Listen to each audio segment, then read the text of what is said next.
কারবালার ময়দান আরে রক্তে লালে লাল হইল কারবালার ময়দান শহীদ হলেন ইমাম হোসেন নবীর জানের জান শহীদ হলেন ইমাম হোসেন নবীর জানের জান রক্তে লালে লাল হইল কারবালার ময়দান রক্তে লালে লাল হইল কারবালার ময়দান দুধের শিশু বালিয়া স্তরে পানি চাইল মায়ের কাছে দুধের শিশু বালিয়া স্তরে পানি চাইল মায়ের দ্বারে পানি পানি বলে সেজে দিয়ে গেল প্রাণ পানি পানি বলে সেজে দিয়ে গেল প্রাণ শহীদ হলেন ইমাম হোসেন নবীর জানের জান রক্তে লালে লাল হইল কারবালার ময়দান রক্তে লালে লাল হইল কারবালার ময়দান শহীদ হলেন ইমাম হোসেন নবীর জানের জান ইয়াজিদ সেনা সীমার এসে হুসাইনেরই বুকে বসে ইয়াজিদ সেনা সীমার এসে হুসাইনেরই বুকে বসে ছুরি দিয়ে কাটবে গলা বাঁচবে লায়ার প্রাণ ছুরি দিয়ে কাটবে গলা বাঁচবে লায়ার প্রাণ শহীদ হলেন ইমাম হোসেন নবীর জানের জান রক্তে লালে লাল হইল কারবালার ময়দান শহীদ হলেন ইমাম হোসেন নবীর জানের জান রক্তে লালে লাল হইল কারবালার ময়দান আমার বুজুর্গগণ আল্লাহর হাবিব আপনার সালাতু সালাম আছে হযরত জিবরিল আমিন আলাইহিস সালাতু সালাম ইয়া রাসূলুল্লাহ আপনার নাতি যে জমিন যে জায়গার মধ্যে শাহাদাত বরণ করবা কারবালার জমিন এই জমিনের মাটি আপনি দেবতানি আল্লাহর হুকুমে ফরমান আমার নাতি যে জমিন শাহাদাত বরণ করবা ওই জমিনের সামনে মাটি আনিয়া দেব মুহূর্তের মধ্যে আল্লাহর ফেরেশতা জিবরিল আমিন আলাইহিস সালামে নবীদের সামনে মাটি আনিয়া দেয় আল্লাহর হাবিবের মাটি হাত মুবারকের মধ্যে লয় মাটির বাসায় না রে বাবাটি আমার ইমাম হোসেন আমার নাতি ইমাম হোসেন মাটির মধ্যে গিয়ে শাহাদাত বরণ করবা আল্লাহর হাবিব আলাইহিস সালামে আমরা মা বাবার মাঝে একজন আছে নাম হইল হযরত উম্মে সালমা হযরত উম্মে সালমা রাদিয়াল্লাহু তাআলা আনহা ডাক দিয়ে নিয়ে বলছেন ও উম্মে সালমা ও মাটিও কিন্তু একটা শিশির ভিতরে ভরিয়া তৈবায় যেদিন দেখায় সারা শিশি মাটির বদলা রক্ত পরিণত হয়ে গেছে তখন বুঝিও আমার নাতি ইমাম হোসেন কারবালার ময়দানে শাহাদাত বরণ করে এসেছে হযরত আয়েশা সিদ্দিকা রাদিয়াল্লাহু তাআলা আনহা বলেন নবীজি আর খেলবাটার মাটি সন্ধাইলা না উম্মে সালমার কাছে কোন কারণে দিলা আল্লাহর হাবিব ফরমান আয়েশা আমি নবীজি ও কারণে উম্মে সালমার কারণে বললাম আমার নাতি ইমাম হোসেন যেদিন কারবালার ময়দানে শাহাদাত বরণ করবা আর খেল হইতে না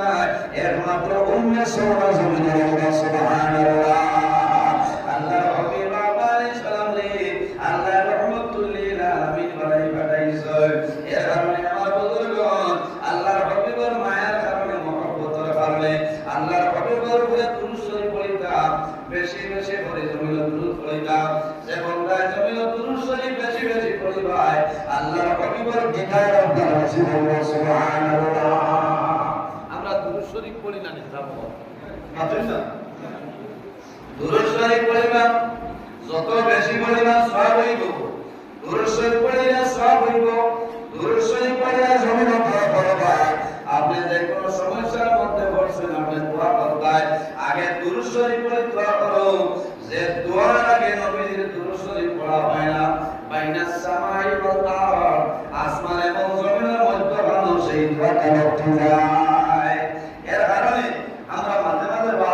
মাঝে দুরূদ শরীফ পড়ি না মাত্র না খেও খেও মনে করে আমার এর দিকে একজন কইতা ওই আপনারা মাঝে মাঝে দুরুশ্বরী পড়ার সময় বেড়া লাগে যায়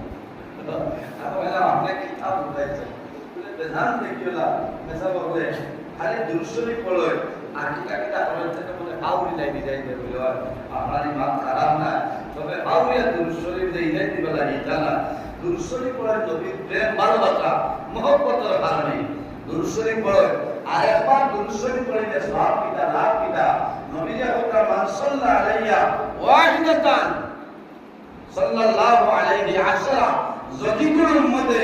একবার নবীর উপরে দুরূদ শরীফ পড়ে মহান আল্লাহ রাব্বুল আলামিন এই বান্দার নামে আমল আল্লাহ 10টা নেকি দান করেন সুবহানাল্লাহ 10টা গুনাহ সবিরা আল্লাহ তাতে maaf করে দেয় সুবহানাল্লাহ আমরা বেশি বেশি দুরূদ শরীফ পড়িতাম বেশি বেশি আল্লাহ আল্লাহ করতাম ও খাইবাত করু তো আপনারা আছে আল্লাহ দিলে না লাইন নিয়ম নীতির ভিতরে আমরা যাইতাম না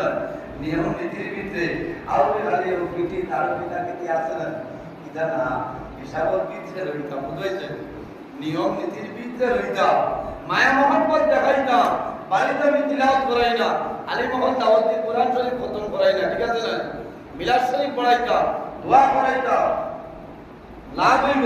আপনার মুর্দেগানের কবর আল্লাহর সামনে পৌঁছে দিবা আপনার দন্দইত তো বরকত হইব ওটার নাম হইল মায়া মোহাম্মদ প্রেম ভালোবাসা আর দোয়া করতাম যে আল্লাহ কিয়ামতের ময়দানে ইমাম হাসান এবং হুসাইন রাদিয়াল্লাহু তাআলা আনহুর লগে আমরা হাসর করিও সারাই আল্লাহুম্মা আমিন সম্মানিত হাজিরিন আপনারা নামাজ পড়েছেন না নয়টা হয়ে গেছে আর আমি কই আমি আরেকবার ক্লাসে গাইডাছি কথা লাগে দোয়া করব আমার লাগি আমি আপনাদের লাগি দোয়া করব আল্লাহ বাঁচাইলে যদি আগামী বছর আল্লাহর হুকুমে বাঁচিয়ে থাকি আপনারা থাকয় মাগরিব প্রার্থনা গেলাম বাটা ঠিক আছে না আমার লাগি দোয়া করব আমি 8:30 নামি গেলাম মানে কিন্তু পড়তে পড়তে দেরি হয়ে গেছে আর আমি ভাই রহমত না দিলি ছিল না ইমাম সাহেব মায়া করবা আমার কি সাহেব চিনবে না তাই তো গালু করিয়া আর তাই তো গালু আপনারা দেখুন এই খানর বলে আপনার ফলারবার হযরত মাওলানা আমিরউদ্দিন সাহেব আলী মখলুরে মায়া করবা নবীয়ে ফরমায় আল উলামাউ ওয়ারাসাতুল আম্বিয়া নবী আপনার ওয়ারিস হইলা তানি উলামায়ে কেরাম বুঝছেন এরা মায়া করবা লাভ হইব আকরিমুল উলামা ফাইন্নাহুম ওয়ারাসাতুল আম্বিয়া আলী মখলুরে সম্মান করিও তাজিম করিও কারণ এরা নবী আপনার ইলমের উত্তর শুনে বলা সুবহানাল্লাহ ও মাসো আপনারা মিলাদ শরীফ পড়াইবা 12 মাস হইব মিলাদ শরীফ পড়াইবা ইমাম সাহেবের দিবা দোয়া করাইবা দোয়া হাদিয়া দিবা সদকা খয়রাত করবা আমি আগে বলছি একবার ধরে নিয়েছি এই মুহররম মাসের 10 তারিখ যদি কোনো বান্দায় আল্লাহর রাস্তায় সদকা খয়রাত করেন সারা বছর সদকা খয়রাতের সমপরিমাণ সওয়াব আল্লাহর কাছে দান করবা বলেন সুবহানাল্লাহ ইলাই দইবল পানি খাওয়াইবা যদি কোনো মানুষে এই ইয়ামে আশুরাতে পানি বন্টন করে মানুষের পানি খাওয়ায় আখেরি জামানার নবীর সমস্ত উম্মতদের জন্য বন্দায় পানি খাওয়াইবে সুবহানাল্লাহ এটা সারা খালি বুঝিল এই ইয়ামে আশুরার দিন আমরা পড়াশোনা করতাম দোয়া করতাম কারণ ইয়ামে আশুরার দিন জঙ্গল জন্তু জানোয়ার যারা আছে ইতারে জমিন রোজা ধরে আমরা দয়া করিয়া রোজা ধরার চেষ্টা করতাম দুইটা দোয়া উঠতো বুঝেছেন আমরা তো এই খবরও নাই তার চলছে এটা বলছে রোজা ধরিয়ার চতুর্কে সিদ্ধান্ত করতে দিয়া বলতে সাহায্য এটা দেওয়া মহাবৈন হলেন চেষ্টা দেওয়া যায় বহুত মহাবৈন হলে 1 তারিখ ধরে রোজা ধরিয়ায় যাইতে না রোজা ধরিয়াইটা আইলো দর্শন আবু আগে দিন ধরবা আল্লাহ এটা মহাবৈন হলো আয়াতের মধ্যে বরকত দান করে সালাত আল্লাহুম্মা আমিন সম্মানিত হাজিরিন আমি বাক্কার সময় মাপেছি অনেক আমার বাবার সমান অনেক বড় ভাইয়ের সমান মানুষ হিসাবে মাত্রতার মাঝে ভুল ত্রুটি হইতে পারে অজানিত যদি ভুল ত্রুটি হয়ে যায় আল্লাহ রাস্তা হিসাবে মাফ দিবা আল্লাহ তাআলা মাফ করতা আমার লগে দোয়া করবা আমি যেন যাইব ইনশাআল্লাহ আপনারা লগে দোয়া করব